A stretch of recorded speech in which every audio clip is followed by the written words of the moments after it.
Doctors of Reddit, what is the strangest reaction you have had from a patient after telling them they don't have long left?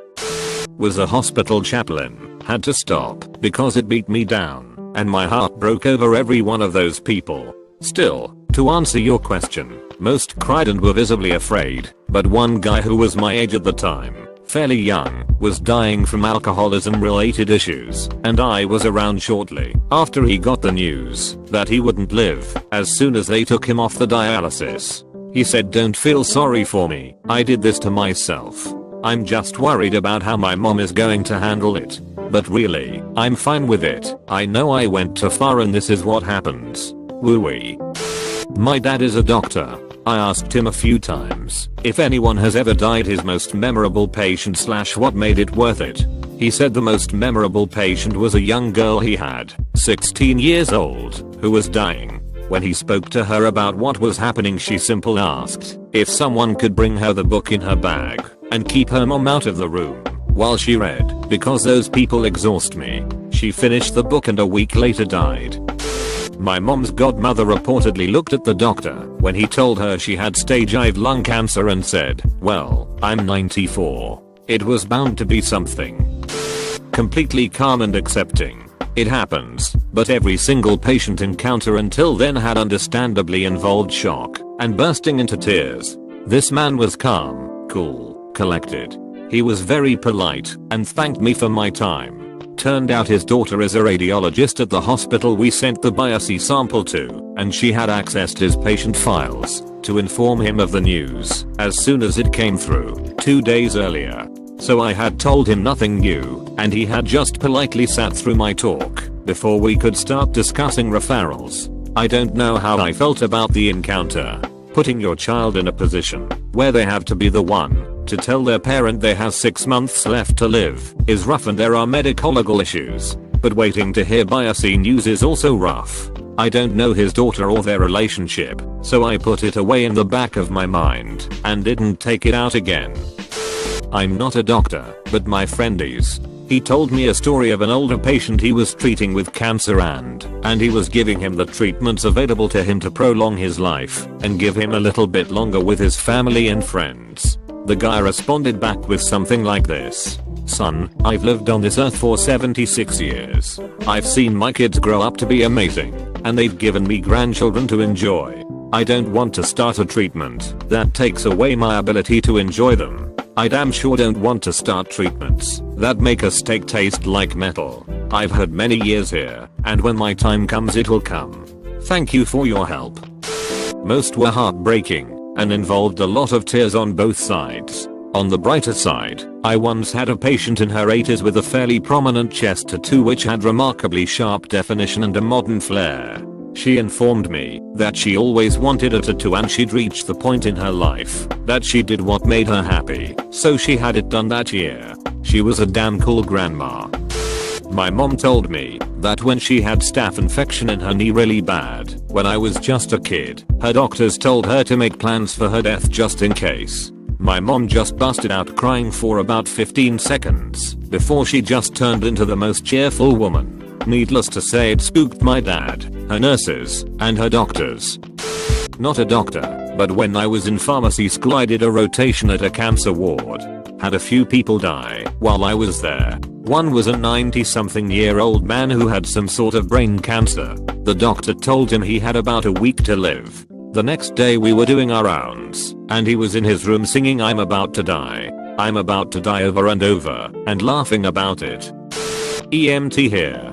I went to a patient who was at the end of his life. He knew he had end of life care instructions and a DNR.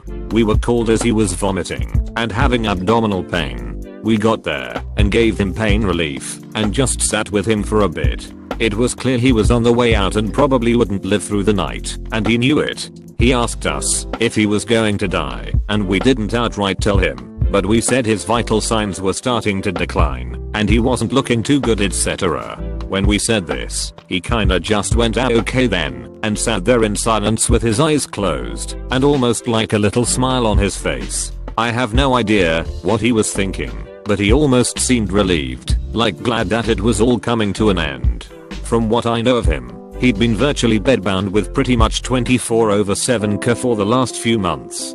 His wife had died about a year earlier and his family lived away. I like to think that in his last few hours he found some relief in the fact that his pain would soon be over and that he wouldn't have to suffer alone anymore. When my great aunt was dying in June, they told her they could give her some treatments to give her another 6 months or so, and she basically said, "No thanks, just pain meds for me." They told her she'd only make it another 2, maybe 3 weeks on pain meds. She told them that's not her problem anymore. I think she died 2 weeks after being put in hospice. The nurses all told us that she was so sweet, they couldn't believe how ready she was to die. Not a doctor here, but have a rather strange response. 3 years ago, my grandma was diagnosed with congestive heart failure and was given a few months to live. The whole family was still in a fragile state as we had just lost my grandpa less than a month before. The doctor was very kind and did his best to let the news down as gently as he could to her. When he asked her how she felt about it, she looked him dead in the eyes and went, "Well, to be honest, rather bored." She passed exactly a year after my grandpa on the same day. Not a doctor, but when my grandma was 89 she was diagnosed with a brain tumor. It was operable and physically she was perfectly fine. The downside of the operation was that, given her age, doctors couldn't tell if she would have been still herself after surgery. She refused surgery. She said, "All of my friends have died. My husband has died. All I've got now are my memories. I don't want to lose them." She died 4 weeks later in her sleep. It's been hard for us because the tumor took her lucidity away, so she wasn't even able to recognize us in her final days. But I totally understood her reasons, and if I'll ever be in that situation I think I'd do the same. Nurse Butterpart was suffering from chronic liver failure and was due to have a medically assisted dying order with a physician. This man was in chronic pain most of his life, but just before he was due to go out, a snowstorm hit and the physician couldn't fly to the town to get to him. So they delayed his death for 2 weeks and boy was he pissed. You see, to be mentally prepared to die is one thing. To have it delayed must be emotionally and physically painful because now you have to live with doubt or anger. In these 2 weeks he made a friend in the same unit. She didn't know he was due to die until the last day. She cried, saying she didn't understand why he didn't want to say goodbye to her. He decided to leave his belongings with her as it was easier to do that than to say goodbye. So as he was rolling past the unit to die, you could hear the sobbing of a frail broken woman. She admitted to considering to do the same thing from her own chronic illness, but was glad she didn't pull through. I imagine the man died with more than he thought he could carry. He came in with nothing and left with a friendship. But he wanted to die. He just simply could not live in pain anymore. Not a doctor, but I sat in the room with my mom when the oncologist said the chemo wasn't working and the mets spread. Did she want to try something else? Nope, she was done. Doc said 3 to 9 months. That was November 2017. She passed March 2018. She was calm, pleased with her decision, sense of relaxation that those years of chemo, hydration, blood work, office visits were over as that had become her life. She finally gave zero fucks. We went out to eat for lunch. That week and her skin was neon highlighter yellow. This woman never left the house without head to toe Ralph Lauren and perfect hair. Opted for home hospice and all those comfy meds involved. Not sure if that's strange or not, but finding peace in ending life isn't normal to most of us. The fuck do you know? You ain't God. He was given 6 months. That was 5 years ago. He still has inoperable cancer, but he's in remission. My grandfather was totally okay with it. He became a shell of his former self when Nana died, and was just waiting for God the rest of his life. When he found out he had inoperable lung cancer he just took it all philosophically. He was ready to go. When they buried him my mum put it best, "There you go. You're back with her. You got what you wanted."